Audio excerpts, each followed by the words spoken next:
Hey, everybody, it's Eddie from Tokyo. This is your cryptocurrency update from Japan. And yeah, in this video, I'm going to talk about a question that I got yesterday nearly 30 times on the backside of Twitter in the DMs. By the way, if I'm really slow at replying to you on the direct messages of Twitter, you have to understand that I don't do this full time, so I don't get the luxury of being able to check my Twitter DMs every day.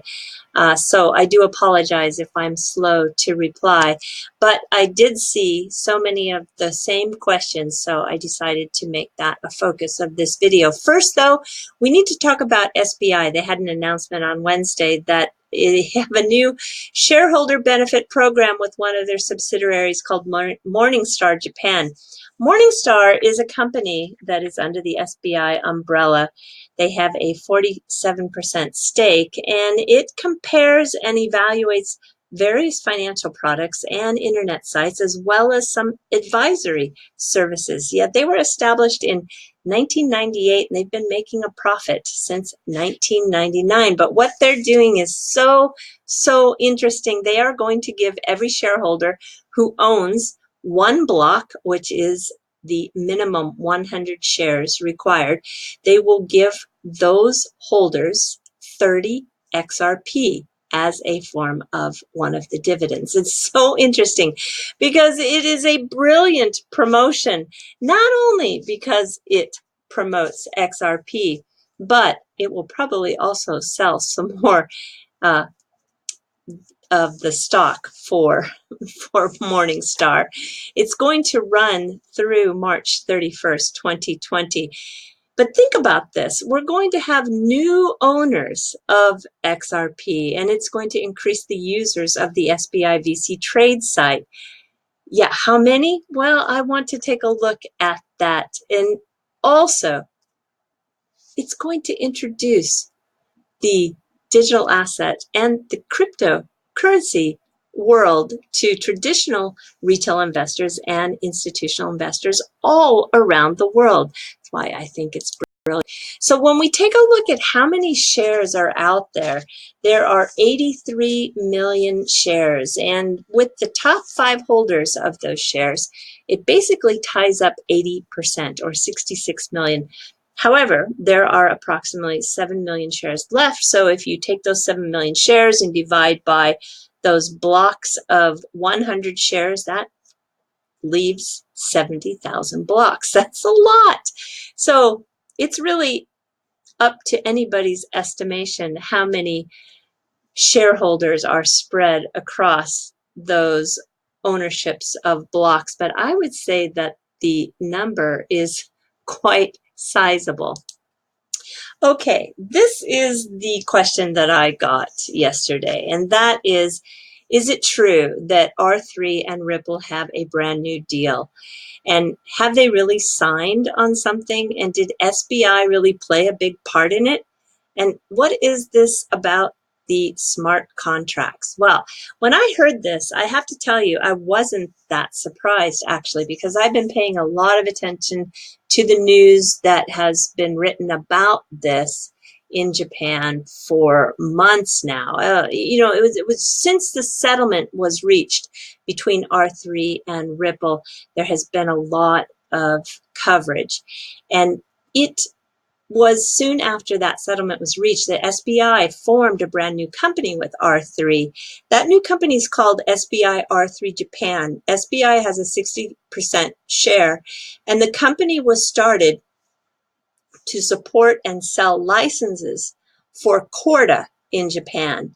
And with this reconciliation that took place, Mr. Kitao said his next goal was to fuse R3 and Ripple to make, and I quote, XRP thoroughly usable for practical use.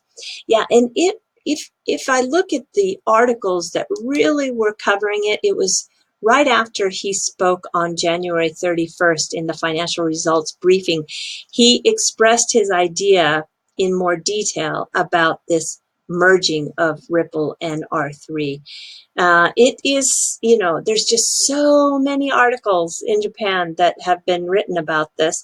In this particular article, it is quoted Mr. Kitao saying he aims to have SBI become the hub to fuse those two companies. So I don't know, it just, yeah, there's just so many articles. Here is one after his presentation in March.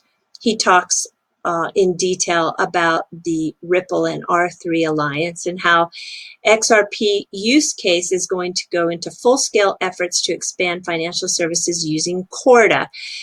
And that is the Corda from R3. And also, too, it's kind of funny. He let the cat out of the bag back in March that he was thinking about joining Ripple. Well, we all know that that really became official in April, the 25th of April, 2019, that he joined their board as a director. All right, so if we just keep looking at some of the articles that are written here, he has never wavered from his support or his bullish stance. He says that the future of Ripple and XRP is very bright, and especially when we go and look at this article that was written by the Cointelegraph Japan in April, he said that the Corda settler is finished at the product level, but it needs to have a little bit more testing. And he also said, and I quote, "It'll be the end of the year when it is ready for prime time," end of quote. When Richard Brown, the CTO of R3, was asked about this fusion of Ripple and R3, he said he could not comment. So he didn't deny and he didn't acknowledge. He just said he could not comment.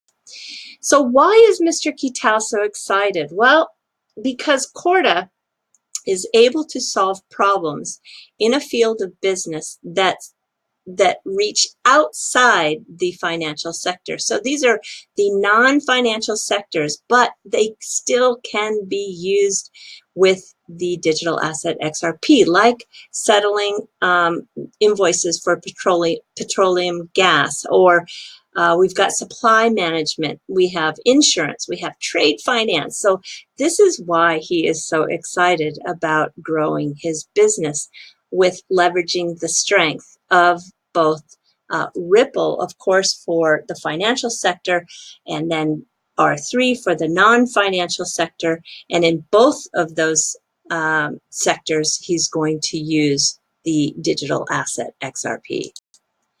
So Coin Otaku had a really fun article in May, and he has another interesting quote. Mr. Kitao is quoted as saying, "No crypto assets other than XRP are necessary." And I'm just going to show you that this gentleman here, Crypt Hawk, is one that really got the MoneyGram deal very close, sooner than anybody else even knew it was coming. So he now is talking about R3, and he says that there's going to be a press release come out in the next few days, that it should drop real soon. So, the fact that he had it very close when the MoneyGram deal was signed, people are paying attention to his tweets as well. And I'll leave you with one last quote from Mr. Kitao. He is quoted as saying, "I have been using XRP for international remittances and have succeeded in significantly reducing remittance costs and remittance times. There is no way not to use this." Yeah, so I think you're going to find that what do we say, come hell or high water, he's going to get his way, and he will find some way to do it. All right, everybody, this is Mike Jansen, and he is the Indianapolis Colts stadium voice. Yeah, he's their stadium announcer, and he's also has a media production, and he did something so sweet for me. He created an intro for my fluff, and I just really want to share it with you. I have to learn how to put it into my videos, but it is just the best. You gotta watch this. Here we go. He did it. I didn't even know he was going to do it. He just did it and sent it to me. It's just so So thoughtful of him. I'm just very grateful. Here you go.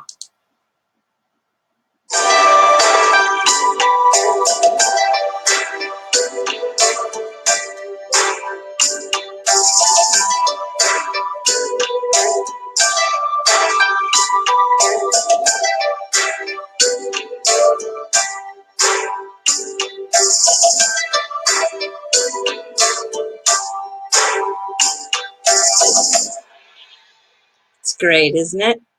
So his company is called Praxis Media. I will put a link to his Twitter. So if you ever need to have any work done, I would say this is a fantastic source for you. All right. Don't forget the two best bloggers in this space, Hodor and Galgitron, have new blogs out. This is Hodor's. His is from August 30th. I'm going to put the link to it in the description below. And Galgitron, too, has a new one that was just finished on August 29th. They're great. They are both just great. I think if you are in this space, this is well worth your time to keep up with both of these blogs. All right. Do you know about Proppy? Proppy is a company using smart contracts. They are disrupting the real estate industry, and they're doing it on the blockchain. So the transactions of these properties, which can be paid for in crypto, all happen on the same platform. And, you know, with blockchain, wow, it's very, very useful for deed registration and title registration. So it very much is, I think, showing us where the future is headed. They also last year announced that they added XRP as a cryptocurrency for their site. And if you are interested in some of these very interesting properties listed, it's very fun. I was cruising through the dozen or so properties they have listed in Japan, and it's all the way from the low 200,000s up to, I think there was, oh gosh, I was looking at so many other things today. I think there is something up in Hokkaido that has a $6 million price tag on it. Just like, wow. So they have, though, completed their first two blockchain property deals in Japan. So congratulations to them. That took place just this last April. And one of the founders and the current CEO is coming to Japan next week. And she is going to go to a conference. She's actually going to be a speaker there. Her name is Natalia, and she is going to be in Takanawa. Now, in real estate, everybody always says location, location, location, right? Well, she is going to be in one of those really amazing locations when she's at this conference, because Takanawa has been a premium residential area for more than 500 years in Tokyo. Its location is on one of the 5 great hills of Tokyo.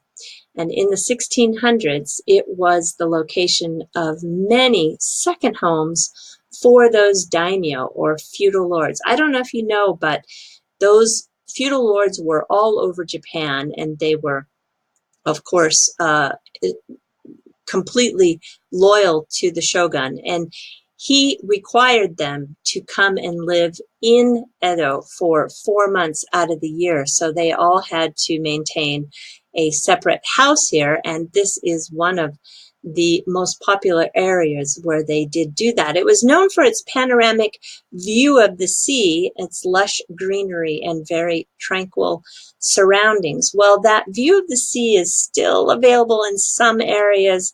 It's still quite green on the hill, and it is very, very tranquil for sure. Well, in the 1700s, Edo was a sprawling city with over 1 million people, and Takanawa was the official gateway to the city core, the downtown, if you will. And at that time, all the different areas of the city had gates. It was a way they controlled the movement of people. And you can see here, this is one of the remnants of one of those gates. It also, these gates had the defense in mind in case of an attack, which never happened, but they did function for that as well. They would open at 4 in the morning and they would shut down around 10 o'clock in the evening. And it's just kind of fun to see in the modern city like Tokyo, these old remnants that are so old.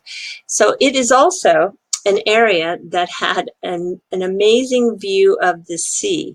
And it was very quiet up on the hill, but down along the waterfront where a lot of cargo was moving, and there was a lot of hustle and bustle down by the water. On the 26th day, however, of the 1st and 7th month, there was a big famous moon viewing party.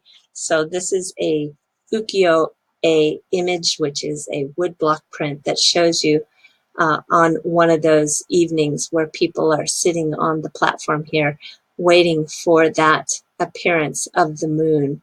How fun. I mean, I think the people of Edo really knew how to have fun. So I have to show you this photograph. This is of two houses. Yes, this is definitely after the turn of the century. Because of the car there, it looks like it could be, I don't know, 1920s.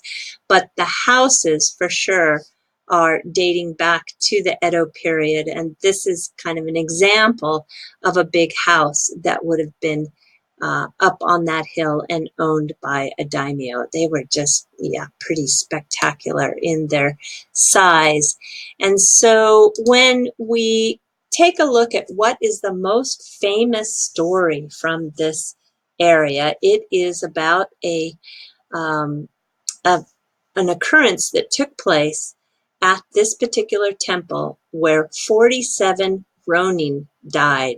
So if you know a lot about samurai history, you've probably heard about this story before. A Ronin is somebody who has no master or no lord. And the reason why they had no lord is because their lord was working in the castle and he got into some sort of scuffle with another feudal lord, and the scuffle took place in a corridor and swords were drawn, and he brazed the forehead of another feudal lord. And in doing so, it was not a good thing. And he was then told he had to commit suicide.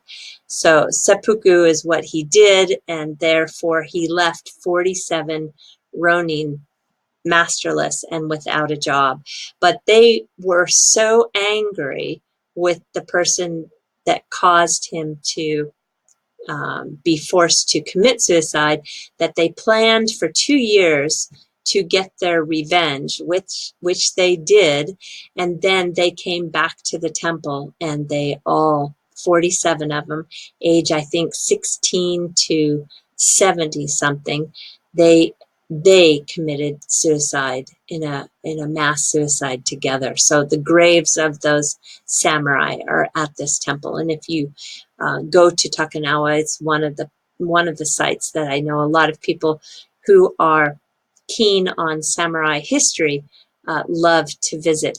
Well, now this is what Takanawa looks like. So this is from Takanawa Hill. You can see here's the bay here. They have filled in some land in the last few hundred years. So the water probably came up closer to here at the time those samurai were living. But you can just see now it's a sea of buildings in Tokyo, with Tokyo Tower there in the middle. And what is kind of exciting is that there is a new station planned, and it's called Takanawa Gateway Station. I love the name. There's a controversy here in Japan that a lot of Japanese don't like the name, but remember I told you that it is the gateway to the city core. So I think the fact that it's the Takanawa Gateway Station is perfect. And look at these beautiful high-rise buildings that are planned Yeah, there's going to be a lot of shopping and a lot of living and a lot of activity down here now. There is basically nothing now here at this point along the Yamanote Railway. It's going to be finished in 2020, and then I think all of the building will be done by 2024. Yeah, something to look forward to. This is very close to my house. All right, everybody. Yeah, do take care. All right, sayonara for now. Bye-bye.